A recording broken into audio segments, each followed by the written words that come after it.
দর্শক, জাতীয় সংসদ ভবন এলাকায় এই মুহূর্তে রয়েছেন আমাদের সহকর্মীরা। আমরা একে একে তাদের সঙ্গে যুক্ত হব। শুরুতেই যাচ্ছি সংসদ ভবনের দক্ষিণ প্লাজায় রয়েছেন সহকর্মী মারুফা রহমান।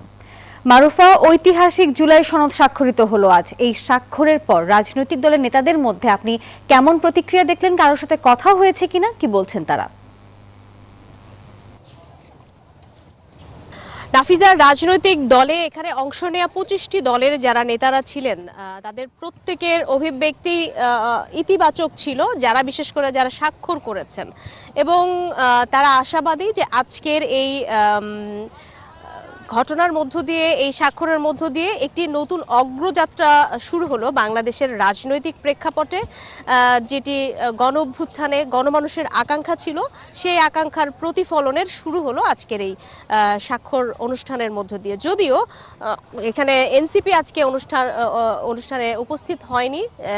এই গণ অভ্যুত্থানের অগ্রগামী যারা রয়েছেন তাদের মধ্যেকার অন্যতম তরুণদের যে রাজনৈতিক দল, তারা উপস্থিত হয়নি। যদিও এই নিয়ে অন্যান্য রাজনৈতিক দলগুলো তারা আশাবাদী, বলছেন যে কমিশনের মেয়াদ রয়েছে 30 অক্টোবর পর্যন্ত। এই মেয়াদের মধ্যেই এই অমীমাংসিত বিষয়গুলো মীমাংসা হয়ে যাবে, এবং একই সাথে কমিশনের যিনি সহসভাপতি অধ্যাপক আলী রিয়াজ, তিনিও একই কথা বলেছেন যে অমীমাংসিত বিষয়গুলো মীমাংসার সংশোধন, পরিমার্জন, পরিবর্ধনের সুযোগ রয়েছে। এবং এই যে কমিশনের এই যে জুলাই সনদ, সেটি আসলে একটি চলমান প্রক্রিয়া। এবং একই সাথে বলেছেন যে বাংলাদেশের রাজনীতির যে নতুন যাত্রা তৈরি হলো, এর মধ্য দিয়ে আসলে সকল রাজনৈতিক দলগুলোকে এগিয়ে আসতে হবে এর বাস্তবায়নের জন্য, যেন বাংলাদেশে আবারও কখনো কোনো ফ্যাসিস্ট জন্ম না নিতে পারে। মানুষের স্বাধীনতা, সার্বভৌমত্ব এবং মানবাধিকার যেন রক্ষা হয়, সেই বিষয়গুলোর জন্য সব রাজনৈতিক দলকে তিনি এগিয়ে আসার আহ্বান জানিয়েছেন। এবং প্রধান উপদেষ্টা কিন্তু নির্বাচন কেন্দ্রিক আবারও আলোচনার আহ্বান জানিয়েছেন এই রাজনৈতিক দলগুলোকে, এবং প্রধান উপদেষ্টা সকলকে ধন্যবাদ জানিয়েছেন দীর্ঘ 9 মাস আলোচনার মধ্য দিয়ে আজকের এই একমত বা ঐক্যমত্যে আসার জন্য। তো আমাদের আরেক সহকর্মী শাওন রয়েছে সংসদের বাইরে, তার কাছ থেকে জানবো আমরা আরো তথ্য এই স্বাক্ষর অনুষ্ঠান সংক্রান্ত। বান্ডেল থাকলে প্রতি সেনমানিতে টাকা বাঁচবে। বিকাশ সেনমানি বান্ডেল কিনে জিতুন প্রতি লেনদেনে।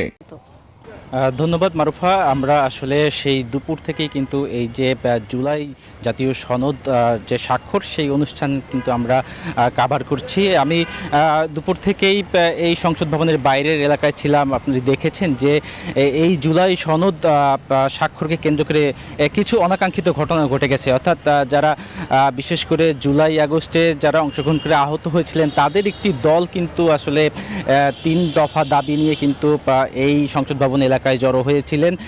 তার পরিপ্রেক্ষিতে কিন্তু সেই তাৎক্ষণিকভাবে জুলাই সনদের ছোট একটি সংশোধনী আনা হয়, এবং আশ্বস্ত করা হয় যে এই জুলাই যারা সনদ আহত যারা রয়েছেন তাদেরকে আইনি স্বীকৃতির পাশাপাশি তাদের চিকিৎসার বিষয়গুলো দেখভালের বিষয়টি নিশ্চিত করা হয়।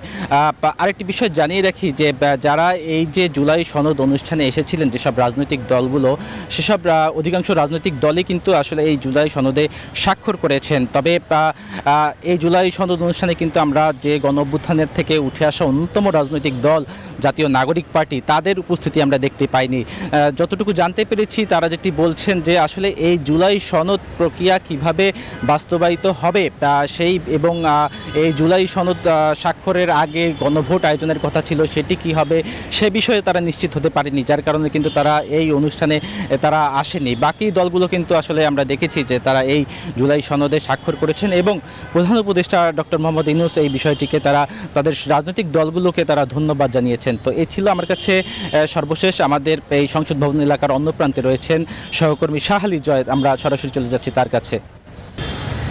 ধন্যবাদ শাওন। আজ কিন্তু সারাদিনের বিভিন্ন ধরনের আশঙ্কার পরেও কিন্তু আমরা দেখতে পেলাম যে অনেকটা উৎসবমুখরভাবেই কিন্তু আজকের এই জুলাই সনদ স্বাক্ষর যে অনুষ্ঠান সেই অনুষ্ঠানটি সম্পন্ন হলো এবং যে আশঙ্কা করা হচ্ছিল এবং বৈরী আবহাওয়া ছিল তা কিন্তু শেষমেশ কিন্তু এত কিছু উপেক্ষা করেই এই সনদ অনুষ্ঠানটি অনুষ্ঠিত হয়েছে। তবে আপনি যেই বিষয়টি বলছিলেন যে জুলাই গণ অভ্যুত্থান থেকে উঠে আসা রাজনৈতিক দল এনসিপি আজকের এই সনদ অনুষ্ঠানে স্বাক্ষর করেনি এবং একই সঙ্গে আমরা দেখেছি যে বামপন্থী আরও 4টি দল আজকের এই সনদ স্বাক্ষর অনুষ্ঠানে উপস্থিত ছিল না। তো এই অনুষ্ঠান শেষে আমরা বিভিন্ন রাজনৈতিক দলের নেতাদের সঙ্গে কথা বলেছি, বিশেষ করে বিএনপির মহাসচিব মির্জা ফখরুল ইসলাম আলমগীর, বিএনপির সিনিয়র নেতা মির্জা আব্বাস এবং সালাউদ্দিন আহমেদ সহ জামায়াত নেতৃবৃন্দের সঙ্গেও কথা হয়েছে। তারা প্রত্যাশা করছেন যে আপনি নিশ্চয়ই জানেন শাওন যে এই ঐক্যমত্য কমিশনের যে মেয়াদ সেটি কিন্তু আরও 1 মাস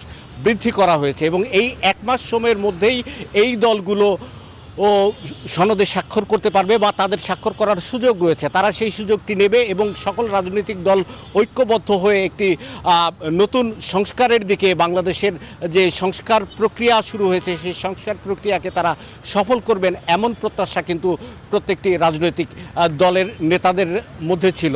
এবং সব মিলিয়ে কিন্তু শাওন যেই বিষয়টি বলতে পারে যে উৎসবমুখরভাবেই এবং কঠোর নিরাপত্তা বলয়ের মধ্যে থেকে আজকের এই জুলাই সনদ অনুষ্ঠান যেটি ছিল সেটি সম্পন্ন হয়েছে। এখন অনুষ্ঠান শেষ হয়ে যাওয়ার পরে এই এলাকার পরিস্থিতি স্বাভাবিক, কোনো রকমের উদ্বেগ বা উত্তেজনা আমরা এখন লক্ষ্য করছি না। তো এই ছিল আমার কাছে সর্বশেষ খবরাখবর। আমরা এখন ফিরে যাব স্টুডিওতে নাফিসার কাছে।